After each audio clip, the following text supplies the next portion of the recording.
सबसे ज्यादा सनातन का नुकसान इस तथाकथित हिंदू संगठन और अलग अलग वस्त्रों में भेड़िए घूम रहे हैं हिंदू बने उन्होंने करा है। बार बार कुछ शब्दों का प्रयोग हमारे यहां किया जाता है, हम जाने अनजाने में नहीं करते, हम बहुत मक्कार और स्वार्थी हैं इसलिए करते हैं। क्योंकि जब हम सच बोलेंगे तो हमको अपनी भूमिका तय करनी पड़ेगी। इसलिए झूठ बोलो, झूठ का प्रचार करो, और अगर कोई सच बोल भी रहा है तो उसे सारी शक्ति लगा करके झूठा साबित करो। ये हमने झूठ बोला, हमारे उन विद्वानों ने झूठ बोला, सारे धर्म बराबर हैं।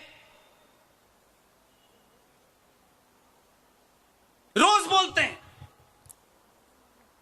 पॉलिटिकल लोग, लोकतंत्र में खास तौर से सबसे बड़े झूठे होते हैं, क्योंकि लोकतंत्र और डेमोक्रेसी की मजबूरी होती है कि उसे वोट पंचर वाले का भी चाहिए और एपीजे अब्दुल कलाम का भी चाहिए। इसलिए वो कुछ बातें कह के एपीजे अब्दुल कलाम को खुश कर सकता है और कुछ बातें उन्हें पंचर वाले के लिए भी करनी है। लोकतंत्र में नेताओं को झूठ बोलने का अधिकार है, लेकिन नेताओं से मेरी कोई शिकायत नहीं है क्योंकि वो उनकी मजबूरी है। मेरा गुस्सा, मेरी नाराजगी उनसे है, न किसी सत्ता से बंधे हैं, न किसी पार्टी से बंधे हैं। दिन रात हिंदुत्व का ठेका लेके घूम रहे हैं, वो हिंदुओं से क्यों झूठ बोल रहे हैं? सवाल उनके सामने है। आज 2022 के भारत में जब दुनिया सेकंडों में यहां से लेके अमेरिका, अमेरिका से लेके दुनिया के किसी भी कोने में सेकंडों में आपकी बात जा सकती है, तब भी कुछ मूर्ख इस बात से चिंतित हैं कि ये पुष्पेन, आरएस सिंह, जीडी बख्शी, सुशील पंडित, ललित अंबरदार, अंकुर शर्मा, प्रोफेसर कपिल कुमार, प्रोफेसर पवन सिन्हा, ये देश भर में सच बोल रहे हैं। उस सच से उन पाखंडियों के ऊपर से नकाब हट रहा है। इसलिए आज क्या कहते हैं, अगर भजन कीर्तन करने से,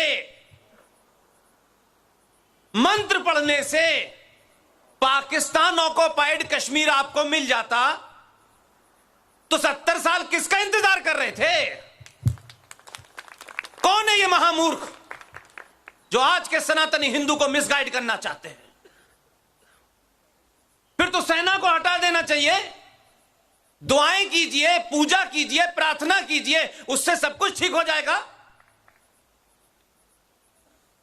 आज ऐसे मूर्खों को उनका बहिष्कार कीजिए, वो कोई भी हो, अपना भी हो, तब भी हमारी टीम का कोई सदस्य ऐसी बेवकूफी की बात करे, आप बहिष्कार कर सकते हैं। यही सोच के कोई संगठन नहीं बनाया हमने, यही सोच के तय किया कि दुनिया की किसी पार्टी के ऑफिस में हम में से कोई नजर नहीं आएगा। हम किसी सीट के लिए, किसी टिकट के लिए नहीं लड़ रहे हैं। अगर लड़ रहे होते तो कठुआ में इतनी बुलंद आवाज में नहीं बोल पाते। हमसे जिसको नाराज होना है वो कल होता हो, अभी हो जाए। हमारी बात शुद्ध साइंस पे है, तथ्यों पे है, तर्कों पे है, लॉजिक के साथ है, फैक्ट के साथ है। उसमें हमारे भी अगर सामने आएंगे तो उनको भी नहीं बख्शा जाएगा।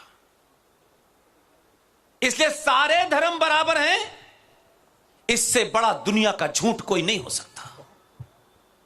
जिनका यह काम था बताने का, वो तो कंप्यूटर बाबा बनके टिकट की लाइन में खड़े हैं। कोई गोल्डन बाबा बनके खड़ा है लाइन में, जो कहते हैं कि हमने संसार के साके सुखों को छोड़ दिया है, हम सिर्फ समाज के लिए काम करेंगे। वो भी आपको नहीं बता रहे हैं क्योंकि कन्विक्शन नहीं है।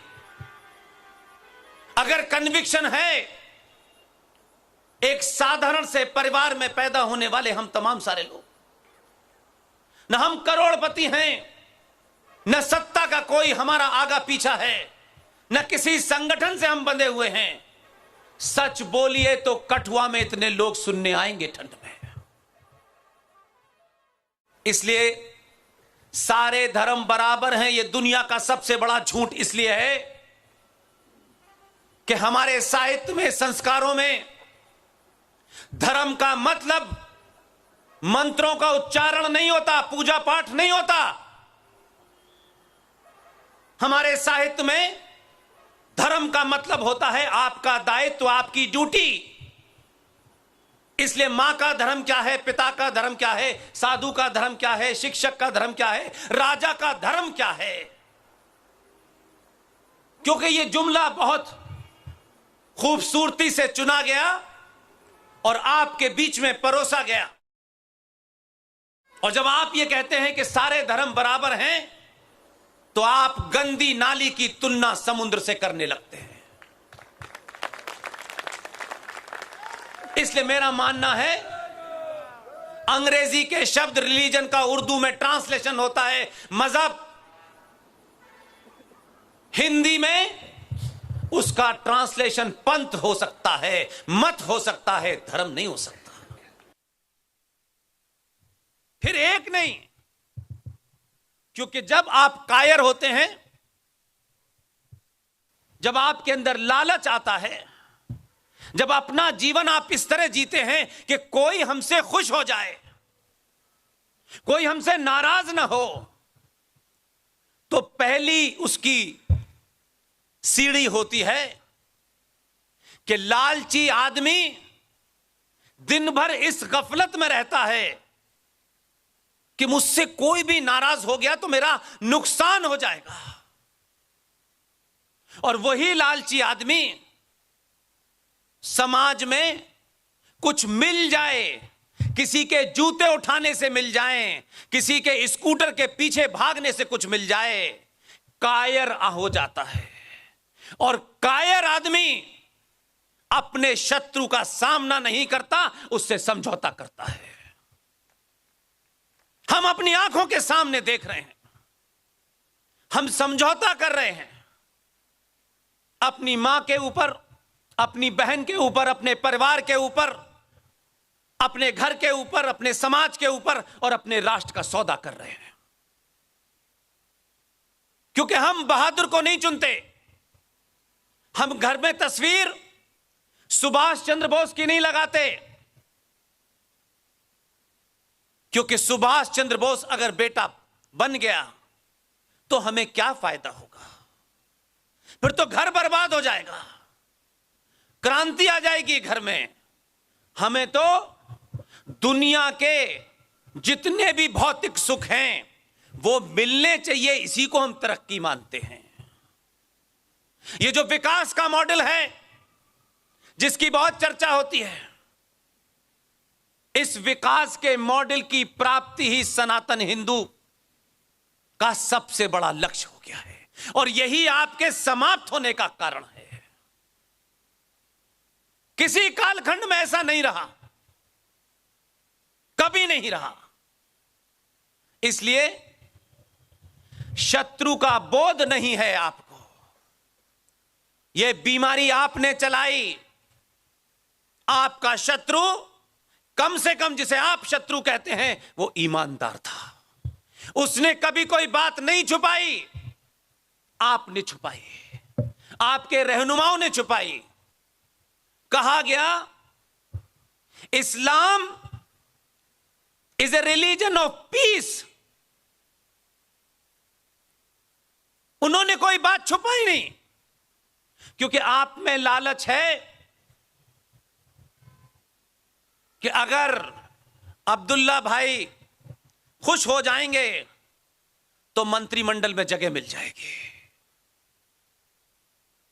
इसलिए उन्होंने नहीं कोई बात छुपाई आपसे, वो साफ साफ कह रहे हैं, उन्होंने साफ बताया religion, Islam is a religion of piece.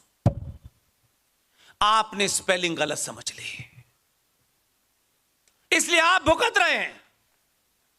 ये पूरे दुनिया के अंदर ऐसा नहीं हुआ है कि कृष्ण भड़वार मारा गया, गुजरात में रूपेश पांडे मारा गया, झारखंड में निकिता मारी गई हरियाणा में। यह कोई ऐसे ही नहीं हो रहा है, अकस्मात नहीं हो रहा है। जिस मजहब के बारे में कहा जाता है कि यह शांति का मजहब है, उस मजहब के रहनुमा जनाब मिस्टर मोहम्मद साहब, उनके अपने रहते हुए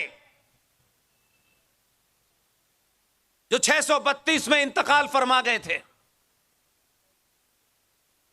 उनके अपने सामने उनकी बेटी बीबी फातिमा, उनके शौहर, उनके पति अली की हत्या फजर की नमाज में मस्जिद में किसने की थी? मोहम्मद साहब की बेटी बीबी फातिमा की हत्या घर में आग लगा के दरवाजे के नीचे जला के किसने मारा था? आरएसएस ने, बीजेपी ने, विश्व हिंदू परिषद ने। इस्लाम का पहला खलीफा, दूसरा खलीफा, तीसरा खलीफा, तीनों की हत्याएं किसने की थी?